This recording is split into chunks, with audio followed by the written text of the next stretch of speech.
Salutations chers gourmands, j'espère que vous allez bien. Aujourd'hui j'ai réalisé pour la première fois un gâteau basque à la crème pâtissière.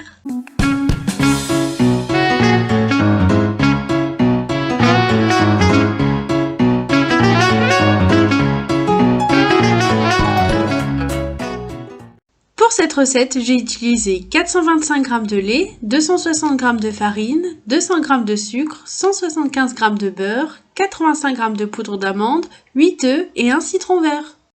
Pour la première étape, j'ai utilisé 225 g de farine, 175 g de beurre, 125 g de sucre, 85 g de poudre d'amande, 25 g d'œufs battus, un jaune d'œuf, un œuf entier pour la dorure, une pincée de sel et un demi-zeste de citron vert.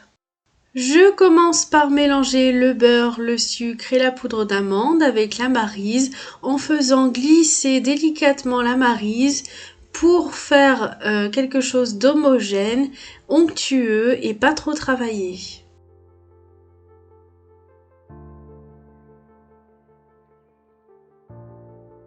J'ajoute ensuite le zeste de citron vert, le jaune d'œuf et l'œuf battu et je continue à mélanger avec le côté de la spatule.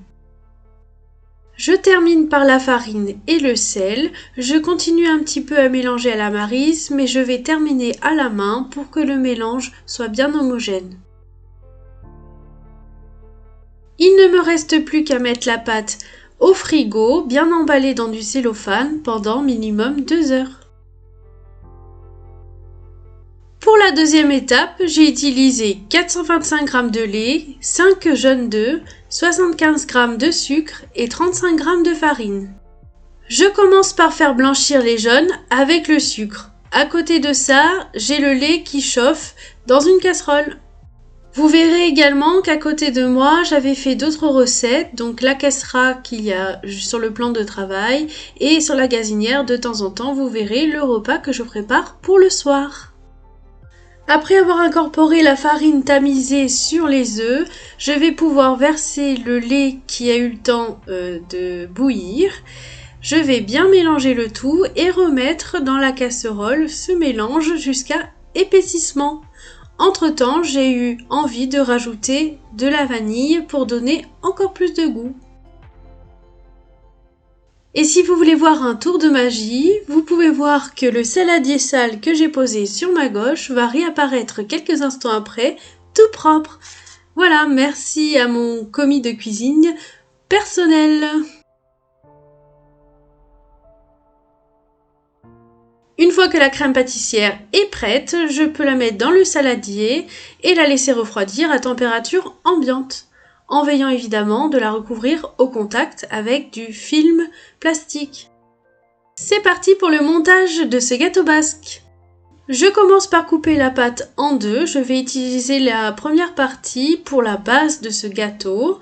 Donc avec un rouleau à pâtisserie, je vais faire un cercle un peu plus grand que mon cercle en aluminium qui va au four.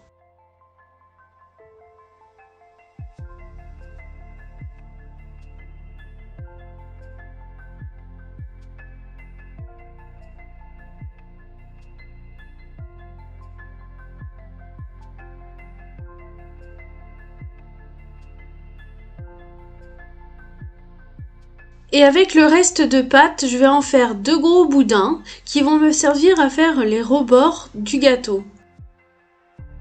Donc c'est vraiment important de bien appuyer entre le bord et la base pour pas qu'il y ait de trous, pour pas que la crème ressorte. Essayez de faire des rebords assez larges parce que c'est une pâte qui peut être friable. C'est comme un sablé, donc pour que ça tienne, essayez de faire un bord assez large.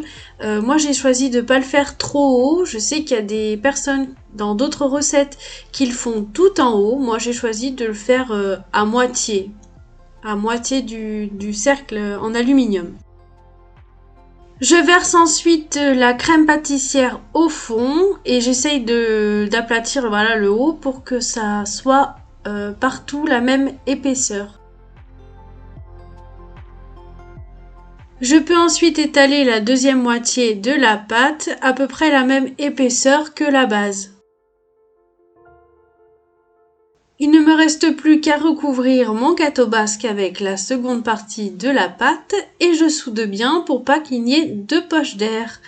Je badigeonne ensuite d'œufs et je fais des dessins à la fourchette. Il ne me reste plus qu'à mettre le gâteau basque au four à 180 degrés environ 35 minutes jusqu'à ce que le dessus soit bien doré. J'attendrai qu'il ait refroidi un petit peu pour pouvoir enlever le cercle et je mettrai un peu de miel pour qu'il brille. Et voilà, j'espère que cette recette toute simple vous a plu. Ça m'a coûté environ 1 € par personne et c'était un gâteau basque pour 8 personnes. Voilà, n'hésitez pas à liker si vous avez adoré. Merci à vous, à bientôt.